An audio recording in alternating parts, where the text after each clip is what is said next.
Por favor. No te lo quites, ella tembló, pero el ranchero siguió. Luego se detuvo en seco. En las vastas llanuras de Nuevo México, donde el sol abrasador del mediodía se fundía con el polvo rojo de la tierra, se erigía el rancho de Esteban el Toro Ramírez. Era un hombre de complexión robusta, con bigote espeso y ojos que parecían haber visto más tormentas que las nubes del desierto. Esteban había heredado aquellas tierras de su padre, un vaquero que luchó contra bandidos y sequías hasta que la muerte lo reclamó. Ahora, a sus 35 años, Esteban regentaba el rancho con mano firme, pero su corazón, endurecido por la soledad, anhelaba algo más que ganado y tierra árida. Aquella tarde de 1887, el viento traía ecos de tormenta lejana. Esteban cabalgaba de regreso desde el pueblo de Santa Fe, donde había vendido un lote de reses. Su sombrero de ala ancha proyectaba una sombra sobre su rostro curtido, y su chaleco de cuero crujía con cada movimiento de su montura. Al acercarse al rancho, vio una figura solitaria junto al porche. Era Isabella, la joven viuda que había contratado como cocinera hacía apenas un mes. Sus cabellos rubios, inusuales en aquellas tierras de morenos y mestizos, ondeaban como trigo dorado bajo el sol poniente. Isabella había llegado de las costas del este, huyendo de un matrimonio infeliz y la muerte de su esposo en una riña de Selún. Sus ojos azules, llenos de una tristeza profunda, contrastaban con la vitalidad de su piel pálida. «Señor Ramírez, bienvenido», dijo ella con voz suave, extendiendo una mano para tomar las riendas de su caballo. Pero Esteban notó que temblaba. No era solo el frío del atardecer, había algo más en su mirada, un secreto que se ocultaba tras su sonrisa forzada. «Isabella, ¿todo bien por aquí?», preguntó él, desmontando con un salto ágil. Su acento era grueso, marcado por el español de las fronteras, pero con un toque de inglés aprendido en tratos con gringos. Ella asintió, pero sus labios se crisparon. «Sí, patrón. Solo, el viento me pone nerviosa. Me recuerda a las tormentas de donde vengo». Esteban la observó un momento más de lo necesario. Desde que Isabella llegó, el rancho parecía menos vacío. Ella cocinaba con sabores que él nunca había probado. Guisos con hierbas del este y panes esponjosos que se deshacían en la boca. Pero también traía sombras. Rumores del pueblo decían que su difunto esposo era un pistolero, y que ella portaba una joya maldita, un collar de plata con una piedra roja que atraía la desgracia. Aquella noche, después de una cena frugal a la luz de una lámpara de queroseno, Esteban se sentó en el porche tallado en madera de pino. Isabella se unió a él, envuelta en un chal raído. El cielo estrellado se extendía como un manto infinito, y el silencio solo era roto por el ulular de un búho lejano. «Cuéntame de tu vida, Isabella», dijo él, rompiendo el hielo. «¿Por qué una mujer como tú termina en un lugar como este?». Ella suspiró, tocando instintivamente el collar que colgaba de su cuello, un medallón antiguo con una gema carmesí que brillaba tenuemente. «Mi esposo, Tomás, era un hombre violento. Ganaba duelos, pero perdía el alma. Este collar era de su madre, un talismán que decía que traía suerte en el juego y en el amor. Pero solo trajo muerte. La noche que lo mataron en un selún de Texas, juré no quitármelo nunca. Es como una cadena, pero también mi protección». Esteban frunció el ceño. «Eso suena a superstición de indios. Yo no creo en tales cosas. La vida es lo que uno hace con las manos, no con joyas». Isabella rió suavemente, pero su risa era frágil. «Tal vez tengas razón, patrón. Pero si me lo quito, siento que pierdo una parte de mí». Los días siguientes transcurrieron en una rutina tensa. El rancho bullía de actividad, vaqueros arreaban el ganado hacia pastos más verdes, y Esteban negociaba con comerciantes de Santa Fe.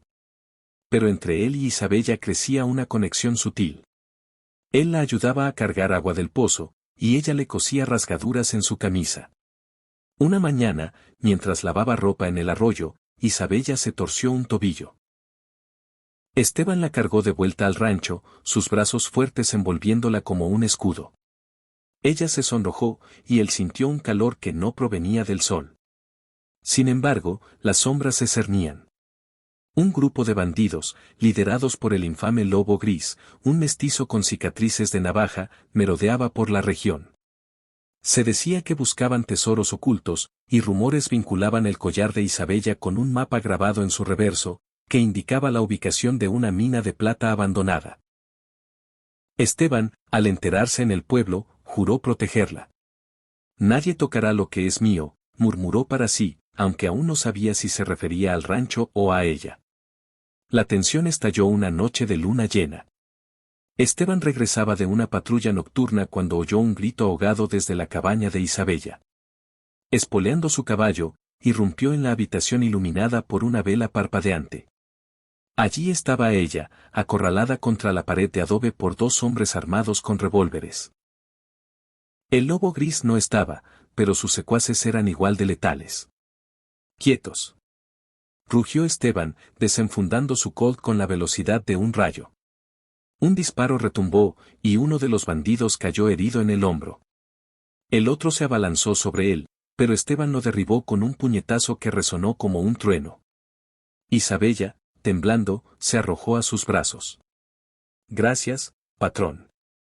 Me encontraron, sabían del collar. Esteban la apartó suavemente, pero sus ojos se posaron en el medallón, que se había desprendido ligeramente de su vestido. La gema roja parecía palpitar con una luz siniestra. Ese trasto te está matando, mujer. Déjame verlo. Ella retrocedió, cubriéndose el pecho con las manos. Su vestido blanco, simple y off-shoulder como los de las mujeres del este, se había rasgado en la lucha, revelando la curva de su hombro pálido. No, por favor. No te lo quites. Ella tembló, su voz un susurro roto, cargado de miedo y algo más profundo, un anhelo reprimido. Esteban se acercó, su aliento cálido contra su piel. La habitación olía a jazmín seco y a pólvora. Sus dedos ásperos, marcados por años de riendas y espuelas, rozaron el cierre del collar. Isabella, confía en mí. Si ese lobo viene por esto, tenemos que saber qué esconde.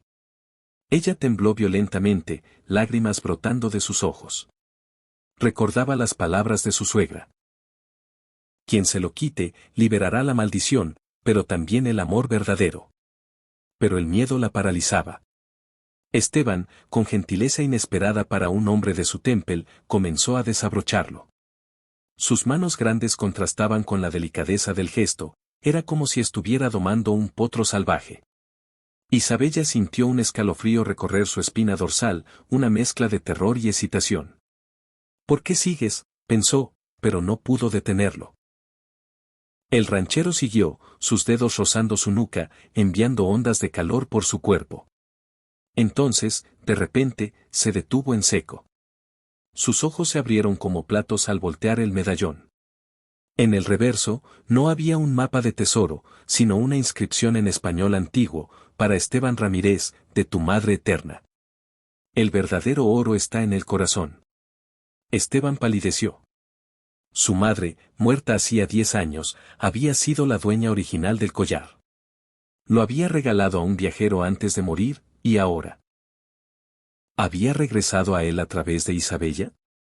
Dios mío, murmuró Esteban, soltando el collar como si quemara. Isabella, aún temblando, lo miró confundida.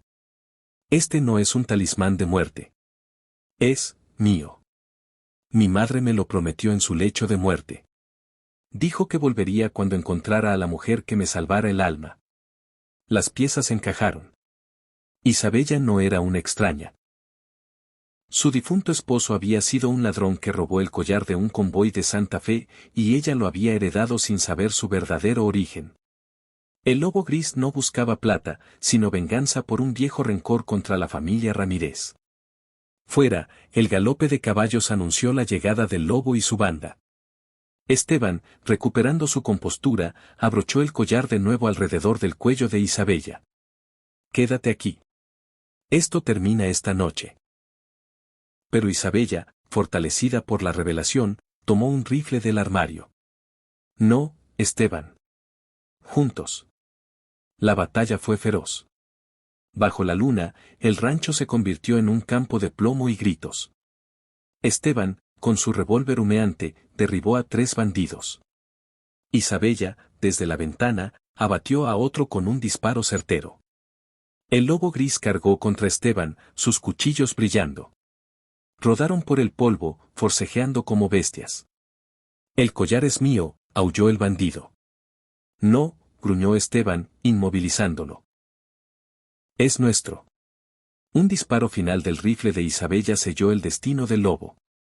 Cuando el humo se disipó, el rancho estaba en silencio. Los vaqueros, alertados por los tiros, llegaron para ayudar a limpiar el desastre. Al amanecer, Esteban e Isabella se sentaron en el porche, exhaustos pero vivos. Él tomó su mano, rozando el collar. Ahora sé por qué mi madre lo llamó el corazón. No es maldición, es destino. Ella sonrió, por primera vez sin temor.